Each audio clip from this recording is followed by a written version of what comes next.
కాళేశ్వరంతో జరగరాని నష్టం జరిగింది. మరి వాట్ నెక్స్ట్? లక్షల కోట్ల భారం జనంపై పడుతున్నా మౌనంగా ఉండిపోయిన ఇరిగేషన్ ఆఫీసర్ల బాధ్యత వహించాలా? లేదు అంతా తమకే తెలుసు అని భారం మోపిన గత ప్రభుత్వ పెద్దలు బాధ్యత తీసుకుంటారా? జ్యుడిషియల్ ఎంక్వైరీ జరుగుతుంది. తప్పు ఎక్కడ జరిగింది, ఎవరు చేశారు, ఎంత నష్టం జరిగింది అన్నది తేలుతుంది. మరి ఇప్పుడు కాళేశ్వరం పరిస్థితి ఏంటి?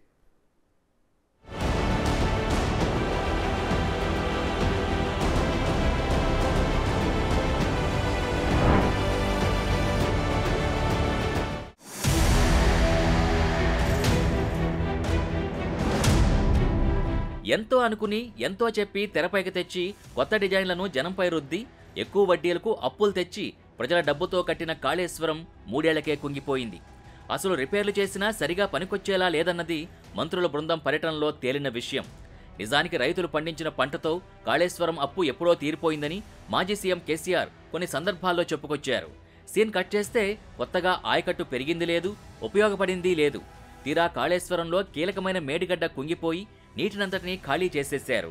బాహుబలి మోటార్లంటూ తెగ ప్రచారం చేసేసి అన్నీ ఊరు పేరు లేని కంపెనీల విడిభాగాలు తెచ్చి జాయింట్ చేసి మసిపూసి మారేడుగా చేసిన విషయాన్ని జనం దృష్టికి తీసుకొచ్చింది తాజా మంత్రుల పర్యటన.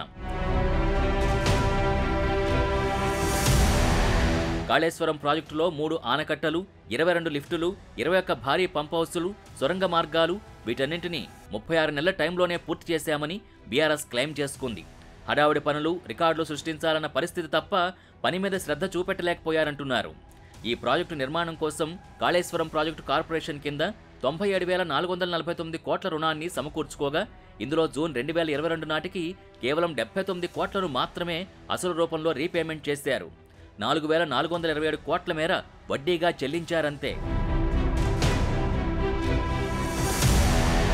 ఈ ప్రాజెక్టు ద్వారా ఎత్తిపోసే 165 టీఎంసీల నీటితో కొత్తగా సుమారు 18 లక్షల ఎకరాల మేర భూమి సాగులోకి వస్తుందని గత ప్రభుత్వం చెప్పుకున్నప్పటికీ పంపుల ద్వారా నీటిని ఎత్తిపోయాల్సి వస్తున్నందున ఒక్కో సీజన్కు ఒక్కో ఎకరాకు సుమారు 50,000 మేర కరెంటు కోసమే ఖర్చు అవుతుందన్న లెక్కలు తెరపైకొచ్చాయి.